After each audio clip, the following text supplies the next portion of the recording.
भाज जो इतिहासटा बदल देले आपण सेटा कोन थिला एक्चुअली इच्छा हला कहिया पे ନାଇଁ ନାଇଁ ମୁଁ ଆକ୍ଚୁଆଲି ମାମା ନଥିଲା ସେତେବେଳେ ସେ ଟାଇମ୍ରେ ମାମା ଯାଇଥିଲା ସେପଟ ଘରକୁ ମୁଁ ଆସିଲା ବେଳକୁ ଯେଉଁ ଚାଉଳ ଦିଅନ୍ତି ଚାଉଳ ସମସ୍ତଙ୍କୁ ଯେଉଁ ଆଞ୍ଜୁଳିକୁ ଦେବନି କି ସେତିକି ଦେଲା ବେଳକୁ ମାମା ସେପଟ ଥିଲା ମୁଁ ତ ଡାକିଲି ମାମା ମୁଁ ଯାଉଛି ସେତିକିବେଳେ କ୍ୟାମେରା ଯେଉଁ ସେତେବେଳେ ସେତେବେଳେ ମାମା ଯାଉଛି ନା ମାମା ଆସୁଛି ବୋଲି କୁହ ମୁଁ ଆସୁଛି କହିଲା ବେଳକୁ ଏପଟେ ଭିଡ଼ିଓ ବନାଉଥିଲି ମୋ ସାଙ୍ଗମାନେ ତା ଭିତରୁ ଜଣେ ଥିଲେ ଦିଦି ସେ ପଚାରିଲେ କି କୁଆଡ଼େ ଯାଉଛୁ ତ ମୁଁ କହିଲି କି ଶାଶୁଘର ଯାଉଛି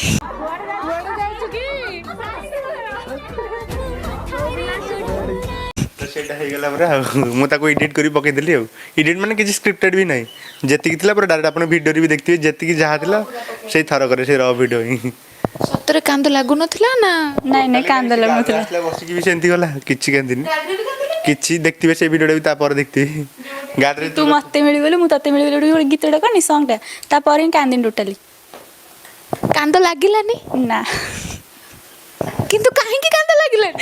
ଜାଣିନି ପିଲାବେଳୁ ହଷ୍ଟେଲରେ ରହି ଆସିଛି ନା ସେଥିପାଇଁକା ଅଭ୍ୟାସ ଅଛି ଛାଡ଼ିକି ରହିବାର ମାମାକୁ କାନ୍ଦ ଲାଗିଲାନି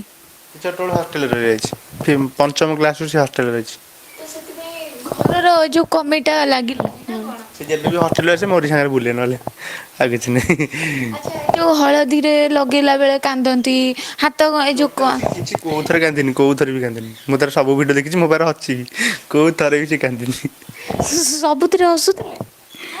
ଜମା କାନ୍ଦ ଲାଗିଲାନି କିଛି ନାହିଁ ଆଚ୍ଛା ଯେତେବେଳେ ମାମାଙ୍କୁ କହୁଥିଲେ ମାମା ଜବାବ ଦେଲେ ହଁ ମାମା କହିଲା କ'ଣ କହୁଛୁ ମୁଁ କହିଲି ଯାଉଛି ମାମା କହିଲା ହଉ ଯା